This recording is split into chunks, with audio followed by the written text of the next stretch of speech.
Nouveau jour, un jour où les membres effectifs des assemblées chrétiennes du message du temps de la fin, en règle des cotisations, ont eu à organiser leur assemblée générale extraordinaire et élective, au cours de laquelle ils ont élu un bureau, ils ont élu les représentants légaux avec l'ensemble du bureau, le premier administrateur, le deuxième administrateur, le troisième administrateur, le quatrième administrateur, le cinquième administrateur avec un secrétaire général.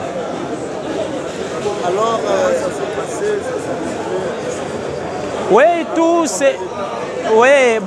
tout dépend depuis le 5 août qu'il y a eu une convocation de l'Assemblée générale conformément à la mission confiée par les pétitionnaires.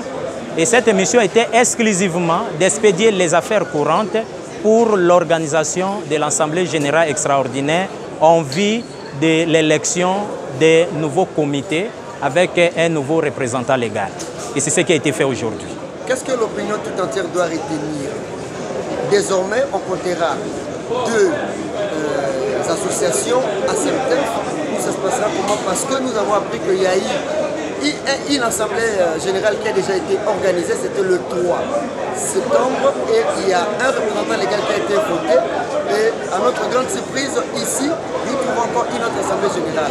Qu'est-ce que vous pouvez expliquer pour entendre Il n'y a jamais eu des ASEMTEF.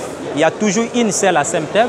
Et cette ASEMTEF est au siège de 206 avenue de l'université, ici à l'église de Rigeni. C'est ici où se trouve le siège administratif, le siège social et administratif des ASEMTEF. Toute activité qui s'est déroulée ailleurs, en dehors du siège, là nous ne les concernons pas parce que tout ce que vous avez vu aujourd'hui, ce sont les membres effectifs à jour des cotisations. Et conformément aux dispositions réglementaires des ASEMTEF, à son article 10, seuls les membres effectifs à jour ou en règle de cotisation sont tenus à prendre parole au cours d'une assemblée générale. Que devons-nous attendre de ces nouveaux bureaux, de cette nouvelle organisation? Car depuis beaucoup de temps, nous connaissons ASEMTEF, comme nous constatons tout le monde, ça n'a jamais bien évolué. Et alors, qu'est-ce que vous promettez? Il y aura une révolution. L'ASEMTEF doit continuer à marcher comme avant. Oui, c'est comme je le disais au départ que c'était un nouveau jour. L'ASEMTEF ne sera pas gérée cette fois-ci comme avant. Ça sera un nouveau jour.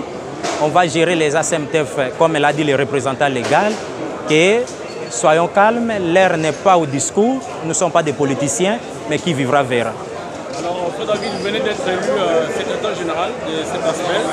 Qu'est-ce que vous pouvez nous expliquer en rapport avec l'absence constatée du directeur chargé des cultes en République du Congo, ainsi que le ministère de la Justice?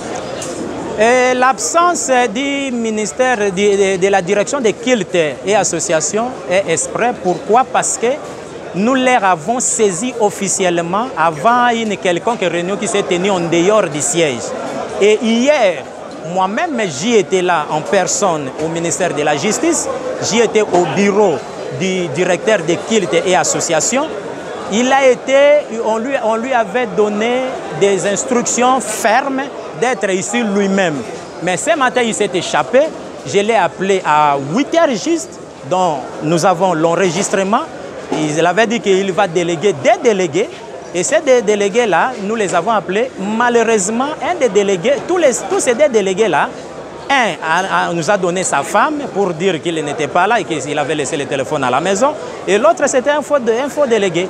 Et nous avions recouru encore au directeur, nous l'avons appelé, il n'a pas pris le téléphone. Et c'est pourquoi nous venons devant la presse pour réquiser le directeur des cultes et associations qui devrait être au milieu du village, mais il s'est fait pour une partie et ces comportements-là ne plaisaient pas. Et nous allons faire de tout notre mieux pour faire une dénonciation en dénonçant les directeurs des cultes et associations et puis en lui réquisant.